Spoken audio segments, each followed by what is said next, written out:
Hey there, I'm Shlok Talati. I'm a journalist for CBC in Regina. And before we start today's episode, I just want you to take a second to make sure you're following us on your favorite podcast app. This is Saskatchewan drops 2 stories a week. Each one will help you understand the province and your place in it. Okay, thank you for following us, and here's the show. Hi, I'm Leisha Grabinski. This is Saskatchewan. I'm in a group chat with a few other mums, and just a few days ago, one friend, Nancy Broughton, dropped this text message on us. I looked down at my phone and read, "Oh my God, guys, I was just in Shoppers on Broadway when an active armed robbery took place." Oh my God, indeed. Nancy lives in Saskatoon. She was mailing some packages when a masked man came in with a knife, demanding the clerk open the till. So he kept demanding for the till to be open. I was behind the wall of the post office. There's that kind of divide barrier. So I was behind there. So, I just was very frightened. Like, my heart is racing just actually describing it, because it was just very like, you're like, is this really happening? You know, you're looking, you're just like, what is, I was trying to assess. And so I was behind the wall, kind of like hiding, to be honest. And calling 911, which everyone was. And then he just kept demanding for the till to be opened. He did not grab anyone. At that point, a lot of people were in the store and they all came rushing to the front. So like talking all the pharmacists, all of the, like any customer in the store. So 20 guys kind of surrounded him in a circle and were just like kind of swearing at him back and being like, what are you going to do? So he wasn't getting what he wanted, and then this crowd was kind of surrounding him and just saying, get out of here. And so he grabbed a bunch of electronics and left. It was 3 p.m. on a Thursday afternoon. And this is like 4 blocks from Aidan Bowman School. So, kids could have been in there. There was lots of people in the middle of the day. So obviously he was probably like using something on drugs and not thinking rationally and just coming in and wanting quick cash. And didn't have a jacket on. He had a buff pulled up, but it wasn't like super, it didn't look like it was really prepared. So it must have been like a, I just want this now sort of thing.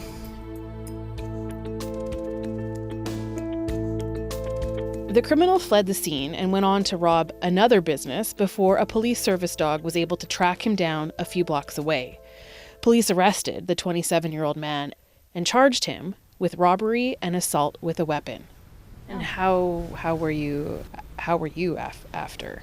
Just really shaken up. You're kind of can't believe it, that it just happened, but also thankful that nothing worse happened, and just kind of kept going. I was like, the poor gal at the till, like she kind of was like checking someone out a few minutes later. I'm like, you should take a break, and like a big thing just happened. You know what I mean? And so she was, and then they were needing to give a report to the police and stuff. So I just mailed my boxes and then chatted with the post office clerk, and obviously they had additional stories to tell that have things happening throughout the, years working there.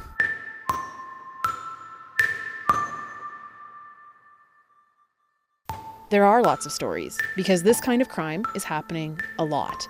The Retail Council of Canada says shoplifting has more than doubled in the last 12 years, which is no surprise to Nancy. We own a store and we have had many incidents.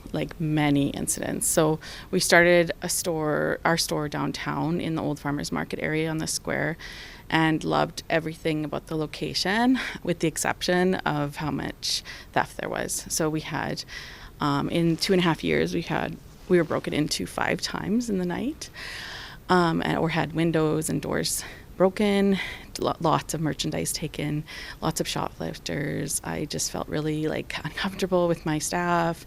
We only had 1 staff on at the time. Now we always have 2 people in the store, but it's a big sense of unease for when people come in and that they're looking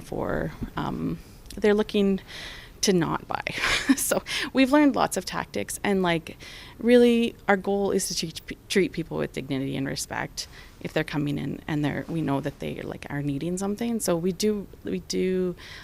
have bought out lots of things for people, boots and jackets and found backpacks that we're not selling to give them that are in the back. So we try, but also people do come in really aggressive. There's been times I've had to lock the door in the middle of the day on somebody who was clearly on drugs and just kind of looking for a fight.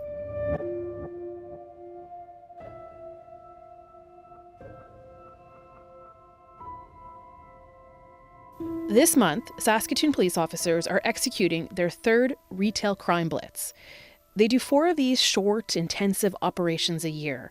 This month, just as we're all stocking up on presents, police will crack down on shoplifters over 6 random days. During their last blitz, more than 100 people were arrested. 61 were charged.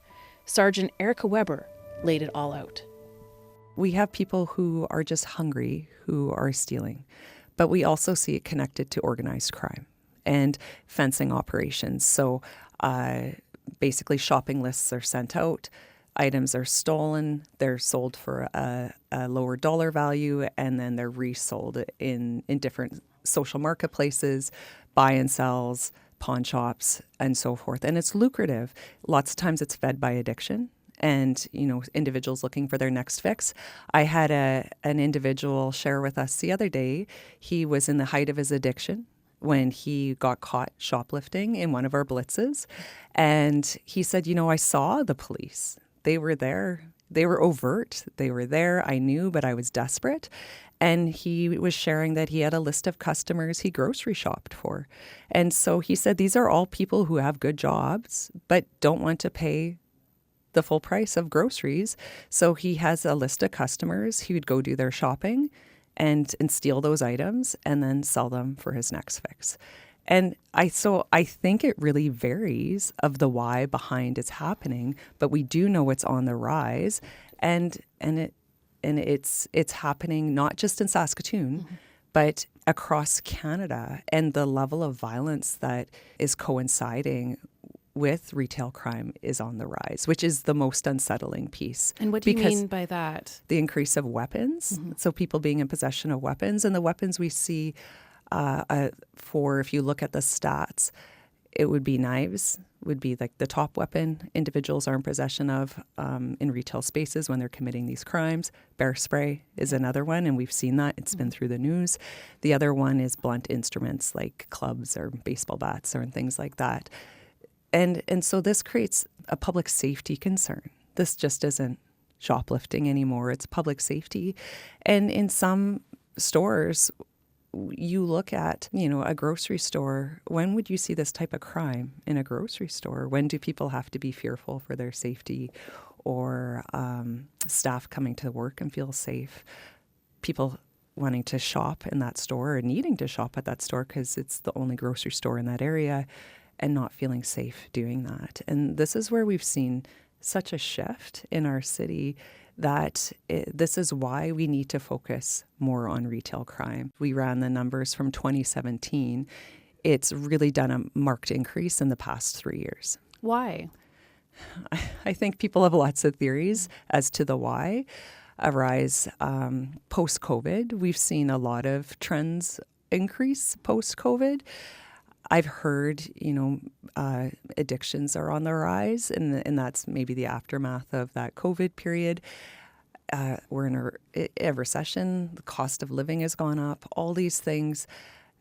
I don't think you can point it at any one thing. I think it's contributing factors of many things, and our city is growing, and there's opportunity as it relates to prosecution of some of these offenses. We're not seeing high prosecution rates. We're not seeing jail time coming from this. So lots of times it's an offense, or especially for shoplifting, there's not a lot of consequences for it, and so as such, it becomes lucrative.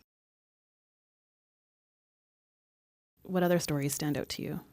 There are so many, and when you sit with individuals and hear their stories of the why behind, and I feel really fortunate that I get to sit with individuals on their journeys when they've committed an offense, but also get to see them through to the other side, because this is also an intervention piece, and we don't always close the loop in policing to hear the rest of the story. And I feel it's life-changing for me as a police officer to sit with a person who just declared bankruptcy and didn't know how they were going to put food in their daughter's mouth, and went in knowing they had to steal their groceries tonight, to sit with an addict who said, someone who's in recovery, and said, I was in active addiction when I stole, but now I'm 22 months sober, and these are successes. I get to sit alongside and celebrate with that person as a police officer who they often don't trust. And it's so incredible to me to be a part of their journey, and it can't help but touch your heart to say, how can I help? And I'm a part of your support network now. And how do we look towards ensuring that we keep that gap narrow, that you don't reoffend, and make sure you have the resources that you can stay on a path that doesn't take you into the criminal justice system. What are you hearing from local business owners, shop owners, people connected to the retail sector? They've been asking for a couple of years to do these blitzes. And it was finally when Kirk Rogers from Home Depot came and sat in on one of our meetings because he acquired Saskatchewan alongside Manitoba. He pitched it to me and said, I can connect you with kind of who's who in the zoo in this world, and we will help you. So the retail community is thrilled that Saskatoon Police Service is moving forward with these quarterly blitzes, looking at how we work together, which is a lot of fun working with our asset protection officers. They bring in additional resources on those blitz dates, and then we team up and we essentially become their arrest team, and they are the eyes. They know who their frequent flyers are. They're very well informed, and we actually work with Crime Stoppers as well to really look at who do we need to identify, who has warrants. Let's go seek those individuals out as it relates to retail crime, and let's really focus on bringing these individuals in and holding them accountable. So what might be happening at Home Depot? Is that an example you could hone in on? Like, what kind of crime are they seeing at a store like that? We're seeing a lot of tool thefts, and we see pockets of influxes, especially from certain stores. And right now, for sure, Home Depot, I mean, things change there too. They also have a dedicated asset protection officer now who works in both locations in Saskatoon. So they're seeing more reporting more. So when reporting goes up, then it shifts our stats. And we are seeing a lot of tool thefts. And so they're working on a strategy to reduce that. So we also work with retailers and the city of Saskatoon through our crime prevention, through environmental design. So sometimes it's the layout, the structure, and we can have an assessment done of the stores, and recommendations can be made to help reduce theft. We saw at Superstore lots of alcohol being stolen, and that was a high volume store in both locations, and they implemented a system where they've closed the store off, the liquor store off from the main part of the store, and you have to provide ID before you enter, and that's reduced. And they added security, which has reduced their theft to almost zero. Wow. What other mitigation efforts would work for a business? Like, I know downtown there are some places, and on 8th Street too, that have decided to lock their doors, and you actually have to knock before you're allowed in. Like, how do you feel about that? Well, and I was thinking about this. So I work with Shauna with Downtown YXC, and she was sharing a lot of the businesses downtown have to have their doors locked now. Mm-hmm. And it is preventative for them, and sometimes those safety measures that are required. I believe every store has to do what they need to do to protect their store and their staff and to protect customers. How do I feel about it? I wish we lived in a society where we weren't dealing with this. And I have young kids that I worry about their safety. I have a son who works at a grocery store. Of course I worry about him, and I feel I shouldn't have to. Mm-hmm. So that means, because this is a concern for us, that we need to make sure that we're doing our part to be a part of the solution. Loblaw instituted body cams in a couple of locations in Saskatoon, right. and in other cities as well. Is that an effective measure? They've taken many different measures, and they find it's very effective because as soon as someone knows they're being recorded, and it's very good footage, right? Mm-hmm. The individuals, when they're approached and they know they're on body-worn camera, are less violent. which has been really great, as well as they've been abandoning the stolen merchandise. So often carts of groceries will get abandoned, and the belief is it's because they know they're on body-worn camera, or they're being told they're on body-worn camera. So odds are they'll be identified and arrested. And as such, they found it to be effective, as well as keeping their staff safe. Is it happening everywhere in Saskatoon? When you look at the stats, it is happening everywhere, and nowhere is exempt right now. It's happening everywhere in Canada.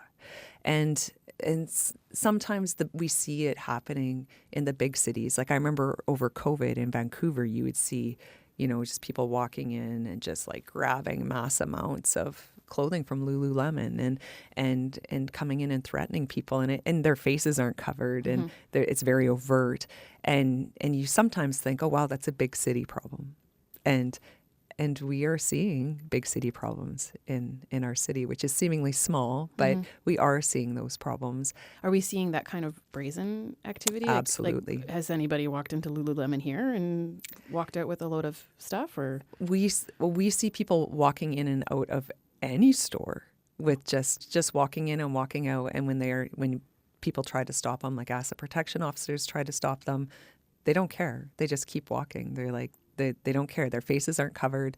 They know they're being recorded. They know they're on camera. There's no care for it, and it's brazen. And we do see this in a way that it's a bit shocking.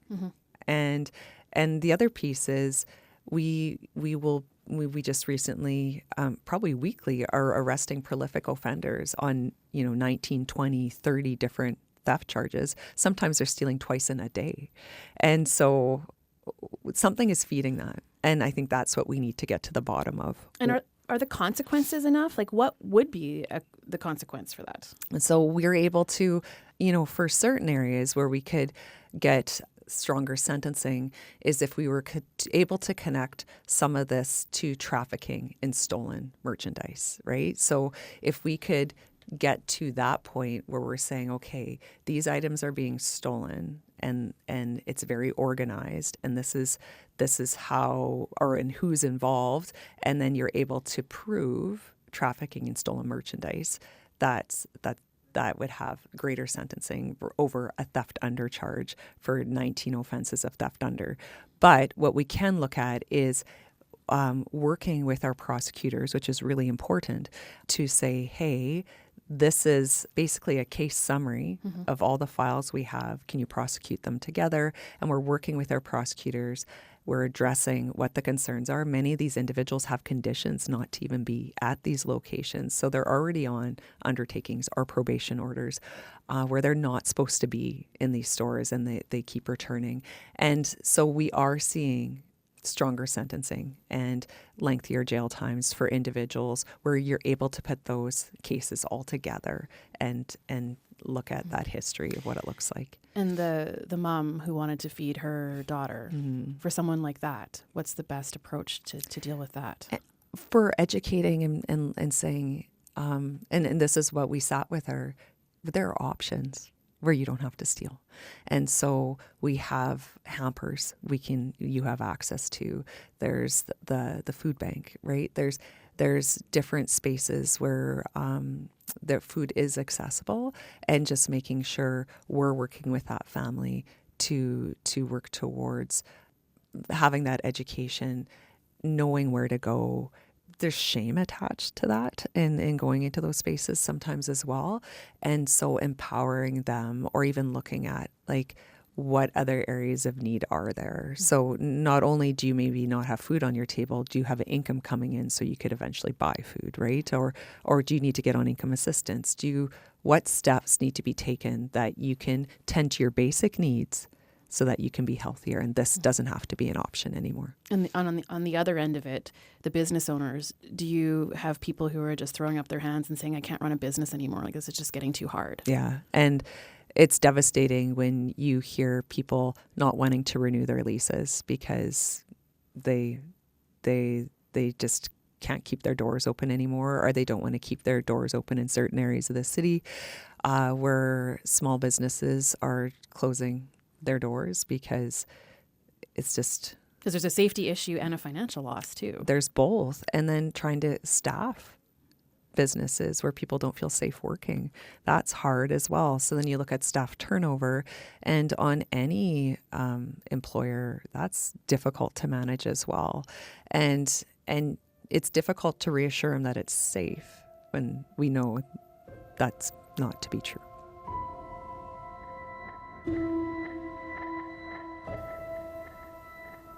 Sergeant Weber says because of these blitzes, Saskatoon's retail theft is starting to plateau instead of rise, and she sees that as a success. The Retail Council of Canada says retail theft costs businesses a lot of money. That amount has doubled from $5 billion in 2018 to $9 billion today. Meanwhile, I keep thinking about my friend Nancy and what's been going through her head in the days following the armed robbery that she witnessed. This guy was desperate for whatever reason, whether it was to get money for drugs or whatever. Like, also, it's really cold and people don't have a place to live or eat.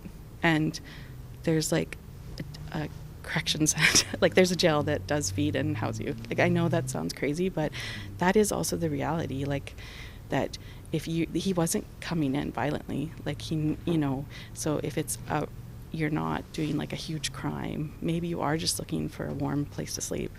I don't know, that's a wild thing to think about, but we also need to maybe think about that.